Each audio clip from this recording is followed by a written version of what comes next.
Good morning to everyone. I am Dr.G.Vennila, Assistant Professor of History, the Standard Fireworks Rajaratnam College for Women, Sivagasi. Today's topic is Persian and Greek invasion on India. The objective of the study is to explore the very first invasion made on India, to bring out the history of the invaders who invaded India, study about the economic, political and social life of the people, and analyze the effects of this invasion in India. Persian and Greek invasion in India. First of all, we can see about the Persian invasion. Persian invasion is traced back to 550 BCE, that means Common Era, when Cyrus invaded the northwest frontier of India. Now, Greek invasion is traced back to 327 BC, when Alexander invaded northwest India. Persia arose as a formidable military power during 6th century BC and became an empire under Cyrus.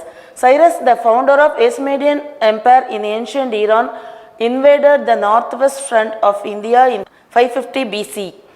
At that time, there were many small provinces like Gandhara, Cambodia and Madra, who were constantly fighting one another.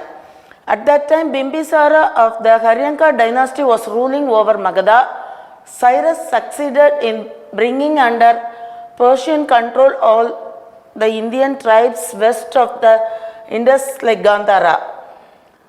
Now Darius, the grandson of Cyrus, followed the earlier expeditions. These expeditions paved the way for annexation of Indus Valley civilization.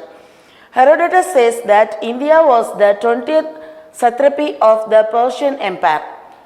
So after Darius, Xerxes was the next invader. Xerxes, the son of Darius and successor, seemed to have maintained some control over the Indian provinces. When Xerxes invaded Greece, he had Indian soldiers of the Punjab in his army. The Indian satraps of the Punjab Empire was divided into a large number of independent republics and kingdoms when Alexander invaded India. Now let us see about the effects of Persian invasions in India. The Indo-Iranian contact lasted for about 200 years. It gave an impetus to the Indo-Iranian trade and commerce. Iranian coins are also found in the northwest frontier, which points to the existence of trade with Iran. The Kharosthi script was brought to northwest India by the Persians. Some inscriptions of Asoka were written in the Kharosthi script in this part. Kharosthi script is derived from the Aramaic script and is written from right to left. Probably the rock inscription used by Asoka in the 3rd century BCE were inspired by the Persian king Darius. The mementos of Ashoka's time, especially the bell-shaped capitals and the preamble of Ashoka's edicts, have a lot of Iranian influence. Now let us pass on to the Greek invasion of India and its impact. So Greek India especially denotes about the Alexander's invasion. Alexander was the son of Philip of Macedonia. He became king in 336 BCE. At that time, that is the 4th century BCE, the Greek and the Iranians were fighting for the supremacy of the world. Alexander had conquered Asia Minor along with Iran and Iraq. He then marched into northwest India from Iran. He had annexed the whole of Persia by defeating Persian king Darius III in the Battle of Arbela. Alexander was attracted to India's wealth. Apart from that, he was also believed to have a strong passion of geographical inquiry and natural history. In northwest India, just before Alexander's invasion, there were many small rulers like Amphi of Taxila and Porus of the region of Jhelum. Amphi accepted Alexander's sovereignty, but Porus put up a valiant but unsuccessful fight. Alexander was so impressed with Porus' fight that he granted him his territory back. Porus might have accepted lordship. The battle between him and Porus is called the Battle of Hydaspes. After that, Alexander's army crossed the river Zanab and annexed the tribes between Ravi and Chenab. But his army refused to cross the river Beos and revolted. They were exhausted after years of battle when homesick and diseased. Alexander was forced to retreat in 326 BCE. On his way back, he died at Babylon in 323 BCE, aged 32.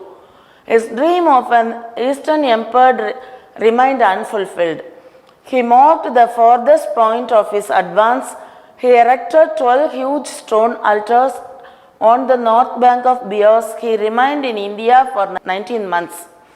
After his death, the Greek empire split in 321 BCE. In northwest India, Alexander left 4 of his generals in charge of 4 regions, one of them being Seleucus, first Nicator, who would later trade his territory in the Indus Valley of Chandragupta Maurya. Adamas was the last general of Alexander in India. Now let us see about the effects of Alexander's invasion. Alexander's invasion augmented political unification in northern India under the Mauryans. The destruction of the small states of northwest India by Alexander aided the Mauryan empire's easy expansion and also encouraged the Mauryan to capture the northwest frontier of India. The most important result of this invasion was the establishment of direct contact between India and Greece in different fields. India's invasion opened up 4 distinct routes, 3 by land and 1 by sea, and these routes paved the way for Greek merchants and craftsmen to establish trade between India and Greece. Alexander's historians have left clearly dated record of Alexander's campaigns, which had enabled to build the Indian chronology for subsequent events on a definite basis. They have given important information about the social and economic condition of that period. There is the mention of the sati system, the sale of girl at marketplace by poor parents, and the fine breed of oxen in northwest India. Alexander sent 2 lakh oxen to Macedonia for use in Greece. The historical records tell us about the Indian flourishing craft of that time. Carpentry, chariot, boats and ships were built by carpenters. Post of invasions, there were Indo-Greek rulers in the northwest part of India. Some of the Greek settlements continued to live in the northwest India under both Chandragupta Maurya and Ashoka. The most important of them were the city of Alexandria in the Kabul region, Bankafala of the Jhelum and Alexandria in Sindh. Grecian impact of Indian art can be seen in the Gandhara school of art. Thanks for watching the video. This is about the Persian and Greek invasion on India. Let us see in another one video.